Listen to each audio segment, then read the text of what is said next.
Okay, so this story is about one of the biggest scandals at my middle school. So there was this kid at my school. We'll go ahead and we'll call him Jonah. So Jonah didn't really have any friends, but I noticed that Jonah either always had a girl with him or girls. So then the middle school that both me and Jonah went to has an elementary school literally right next to it. And my little brothers went to that elementary school next door. So every day after I got out of school, I would go and I would pick my brothers up. Now, when I would pick them up, I would always see that Jonah was always in the main office, always sitting next to the secretary. But no one ever really thought much of it because everyone was almost sure that they were like somehow related, or that maybe she was just his ride home from school or something. And just so you guys know, at the time both me and Jonah were in the same grade, which was 8th grade. So like I said, every day when I would go to the elementary school and pick up my brothers, I would see Jonah there with the secretary. And when this was all happening, I was in 8th grade and so was Jonah because we were in the same grade. So then fast forward a while later, and one day when I was in class, my friends told me that Jonah was actually in a relationship with an older woman. And honestly, I'm not gonna lie, I actually wasn't really surprised, just because of the fact that Jonah does look older than he actually was. So then a few days later, after word got around, I ended up hearing that something had happened with the police and Jonah and some woman. Well, it turns out that woman was actually the secretary from the elementary school next door. And we also found out that the secretary and Jonah, who was an 8th grader, were together. To make it even worse, the secretary was married and she had twins and 2 more children. And apparently the relationship had started when Jonah was just in 5th grade. We were in 8th grade, so it went on that long. It got even more serious when we found out that Jonah would be at the secretary's house all the time because her husband worked a lot. The day they arrested her, I remember seeing a lot of police outside my neighborhood, and it turns out she lived really close to me.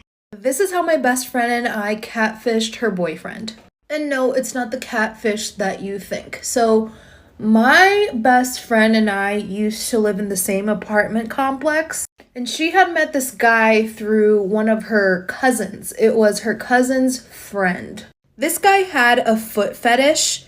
He was obsessed with feet. Like, that's what he told her. So they dated for a while, and for that while that they dated, she had told him that she needs someone to take care of her and, you know, someone to pay her bills. And he completely agreed. He said that pleasures him paying for his girlfriend or woman's thing. Fast forward a couple months after they started dating, he asked for feet pics. My best friend is not like a girly girl. She does not get pedicures. She just doesn't like it. She likes going all natural. So she sends him a pic of her feet, unpainted, nothing. And he's like, ha ha ha, stop joking with me. Those are men's feet. When he said that, we died. And she's like, I'm not joking. These are my feet. They literally went back and forth for 30 minutes and he got mad because she wasn't sending him pics of her feet. So I'm like, you know what? Send him pictures of my feet. And now I don't have the most beautiful toenails out there, but they're pretty good. They're pretty good. I remember like it was yesterday, my toenails were painted red. Needless to say, he went feral for my feet that he thought were my friend's feet. Every single Monday, there was money in her bank account for her to go get a manicure and a pedicure. Turns out I was the one getting the free pedicure. Oh, they didn't live in the same country. He lived in the United States. We were living in Dominican Republic. That's not even the weirdest part. The weirdest part is that back then people were making collages of like a lot of different things. This guy made a collage of pictures of him, her, and her feet, and would send her the picture every time they got into an argument. And I was like, aw, look at us, a little throuple. Listen, a win is a win. He got his feet pics, I got free petties. He also wanted a specific color. Like, he would send her the money and he would be like, I want you to get this color, or I want you to get this design. And I'd do it again. Am I wrong for throwing my wife a birthday party and royally pissing my mom off? My wife and I are currently staying with my parents because we just couldn't afford the cost of living in this area. We are both currently looking for better jobs and or something cheaper, but it is what it is right now. My mom and wife share a birthday, and there aren't words for how much my mom hates this. There were lots of whining in the beginning, jokes about, can I just get a new girlfriend? And as of right now, she does her best to avoid my wife the entire week of the shared birthday. Outside of that, she's a decent mother-in-law, mostly pleasant to her, but their relationship is surface level, and they both could do without the other. My mom is currently at home recovering from surgery from a torn ACL, so she isn't doing much this year, though my dad got her cake, food, and easily thousands of dollars worth of presents. Okay, so her birthday is very important to her, I see. My wife has been feeling pretty down due to our living situation and some external factors, and I wanted to cheer her up. I asked my dad if we could have some people over. He said yes, but to be fair, I didn't specify it was for a birthday party. I'm not sure he even remembered it was my wife's birthday, as he is totally disinterested in her and he was in the middle of doing stuff for my mom who was acting very princessy about her surgery. I invited our closest friends and set up a nice little party for my wife. At some point, my mom did come down and realize what was going on. I saw her look at the decorations and cake and she looked pissed. My dad quickly ushered her away and promised they would go out when she was better, but she said it wouldn't count. My dad came back and muttered to me and called me insensitive and a mooch. Okay.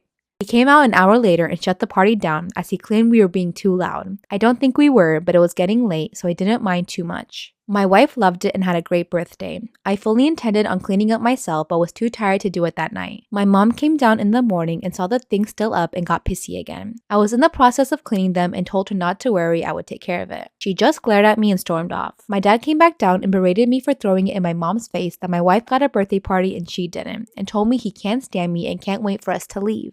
I told him they are both being crazy and my mom doesn't own the date. He shot back that I tricked him as he didn't realize it was a birthday party, to which I laughed and said maybe he should know his own daughter-in-law a bit better. He complained to some family. To be clear about the mess, my mom only cared because she saw birthday stuff. She has never in her life cared about a mess. She once threw a handful of glitter in her own living room. I only brought it up to let her know I wasn't planning on leaving it for the housekeeper as I thought that would be disrespectful.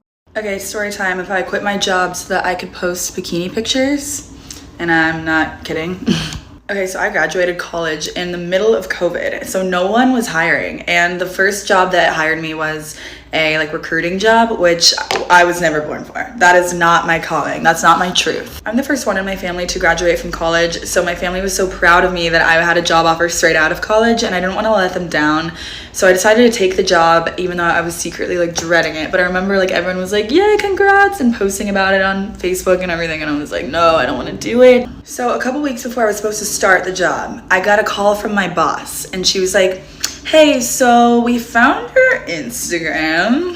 So at the time I had 5,000 Instagram followers, and I was living my life, posting myself in a bikini, by the pool, on boats, whatever I was doing, I don't know. Basically, my future boss was just telling me that we can't have clients finding my Instagram page and seeing me in a bathing suit. So I have to delete my account or change my name on it and make it private and take down all of the bathing suit pictures. So this is worst case scenario for me, for little Becca, because I was I love posting myself in a bikini. What? I was heartbroken because I loved my social media. I didn't want to take down my Instagram. That was the only light in my life at the time. So I get on LinkedIn. I look up the company. I find the men who are about to start the same exact job as me. I find their Instagrams. Guess who's posting in bathing suits? They are. But theirs is okay and mine's not. Misogyny, I'm just saying.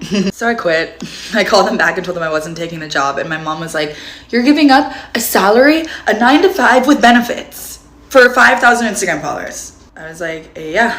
"How many followers do you have on Instagram, Mom?" "0?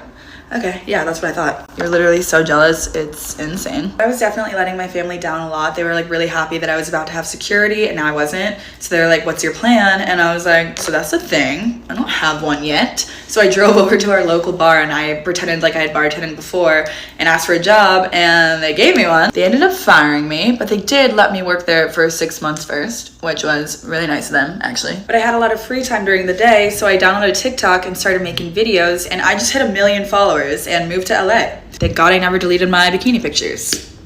So yeah.